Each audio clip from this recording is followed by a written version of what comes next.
النهارده هنتكلم عن السير الشعبية. والسير الشعبية يعني عندنا سير بيوجرافيا لشخصيات أثروا في الوطن العربي وأثروا في مصر. عندنا في مصر سيرة الظاهر بيبرس، والظاهر بيبرس له تاريخ وله سيرة شعبية.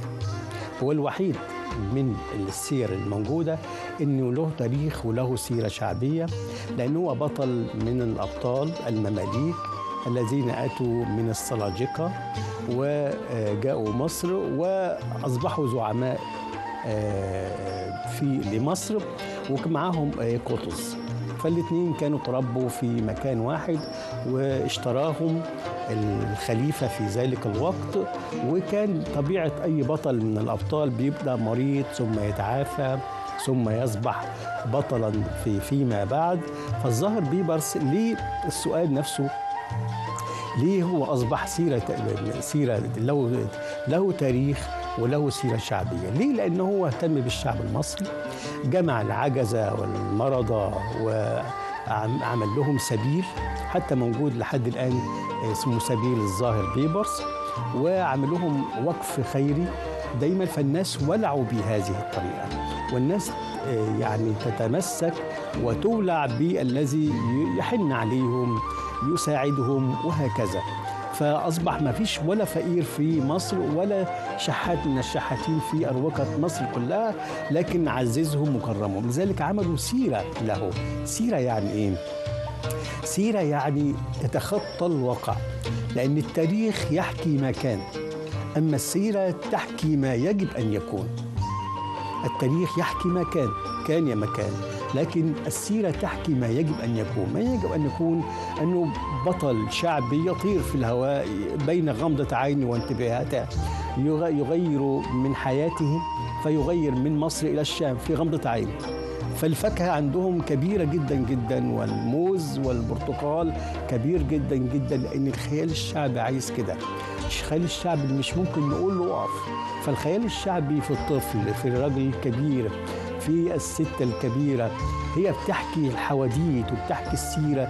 وكانوا بيمسكوا الكتاب، والسيرة كتبت في عهد الظاهر بيبرس وعرضت عليه بالأفكار، فضحك قال كملوا، لأن هي بتختلف عن التاريخ. فكانت بتحكي في المقاهي والحواديت والحواري الشعبية، لأن ما كانش في تلفزيون ولا إنترنت ولا موبايلات ولا كذا. فالوسيلة الترفيهية إن الخيال يداعب الخيال والفكر يداعب الفكر في الفلاحين وفي الناس البسطاء. فطبعا الخليفة الظاهر بيبرس دي سيرة. كمان في عندنا السيرة الهلالية، ودي يعني واسعة النشاط. ليه؟ لأن الأذن تعشق قبل العين أحيانا. الأذن تعشق قبل العين أحيانا، يعني إنها تغنى على الربابة. والربابة اختراع مصري فرعوني قديم، هو بيسموه في الغرب اسمه رافانسترو، يعني آلة لتخرج الجن يعني. لكن هو الوترين موجودين في المعابد المصرية، والوترين دول بيجيبوا السبع أوتار بتاع العود، ويفضل يغني الشاعر على السيرة الهلالية. تاريخهم إيه بقى؟ تاريخ السيرة، التاريخ بيقول إيه؟ بيقول إن هم من بنو هلال في شبه الجزيرة العربية، وشاركوا في الفتوحات الإسلامية أيام النبي صلى الله عليه وسلم. فعاشوا في الطائف وجدة والمدينة. ونظرا للقحط الموجود، كان العرب قديما يتنقلون من مكان إلى مكان حيث الماء والعشب والكلى، من مكان إلى مكان. الوطن بتاعهم حيث إنهم يعيشوا ويشربوا ويعني يمارسوا حياتهم من الرعي والتجارة وغير ذلك. لكن جدب القحط وانتقلوا من مكان إلى مكان.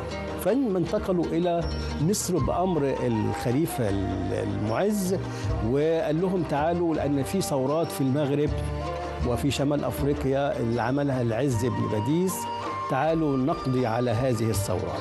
ده تاريخ. لكن الخيال الشعبي حبوا هذه الناس وأحبوا سيرتهم، لأن كان في موجود السيرة الهلالية أبو زيد الهلالي سلام. ولعل ان سيرة ابو زيد الهلالي انه اسمر اللون زي كل ابطال السير الشعبيه، الا الظاهر بيبرس طبعا ابيض لانه من مماليك. اللي يعني الأميرة ذات الهمة سمراء اللون، عنترة بن شداد أسمر اللون، أبو زيد الهلال أسمر اللون. معظم الأبطال السير الشعبية سمراء. ليه؟ لأن هو كانت أمه خضرة جميلة، ورزق ابن نايل أبوه أبيض، فيجي إزاي أبو زيد الهلالي أسمر اللون؟ فطبعا هو ما كانش عنده أولاد أو بنات، أولاد ذكور، وكل ما يطلع فيه عيد كل واحد ياخد ابنه على الحصان بيلففه ويفتخر إنه عنده ولد ذكر، إلا هو عنده بنات، عنده شيحة وغيرها. لكن كان بيخش على مراته خضرة الشريفة، وهي بنت شريف مكة وجميلة الجميلات ومن أصل طيب، فبتقرأ جوزها بتقول له يا رزق على أنا عارفة على إيه أنت ناوي، يا رزق اوعى مع ربك تجاوي، يعني لا تقاوح، قل لي انهي غيط مزروعة وأنا كنت أجيب بإيديا التجاوي، يعني الأمر مش بإيديها. في الراوي الشعبي هنا بيستخدم المربعات اللي موجودة أو يعزف عليها وتر، يعني نمط ثابت. فبعدين ابن عمه الحسن بن سرحان بيقول له طب هنعمل ايه؟ كله بنات في بنات. قال له والله يعني يا رزق اصغي على الله. قال له سمعت ان واحد في الجبل بينده يا رزق، اكيد ده ملك. قال له يا رزق اصغي على الله، في بلاد نمشي وشريفه، يا رزق يتوكل على الله، تزوج بعذراء شريفه. ونروح مكه بحجه وحاجه، يروحوا مكة بحجة وحاجة ويجيبوا خضرة يتزوجها رزق ابن نايل. لكن في الحقيقة الحكاية الشعبية كل شيء بيتضفر، يعني هي توصل إلى 1000 وآلاف الأبيات أو 100,000 بيت، كل يوم بتتغير وبتزيد فيها الأحداث. لكن في بني هلال في الصعيد مصر، وفي زغابة، وفي إذا يعني ينتسبون إلى الزناتي خليفة، في كل واحد لما السيرة الشعبية تحكي يقول لك إحنا زغابة، إحنا زناتية، إحنا بني هلال. فهنا أصلوا الحكاية في مصر، فالراوي الشعبي لما يروح يقول إن الحكاية إن الزناتي هو البطل. ولما الراوي الشعبي المصري يروح تونس ما يحكيش ان ابو زيد هو اللي قتل او دياب هو اللي قتل الزناتي خليفه، لكن هنا كل راوي بيتدخل في الحكايه والسرد نفسه. هنا الابطال الموجودين دياب، طبعا دياب ابن غانم اولاد عموه، فبيبقى متحدي دائما أبو زيد الهلال. أبو زيد الهلالي بطل كبير ومغوار، وهو صغير شكوا في نسبه.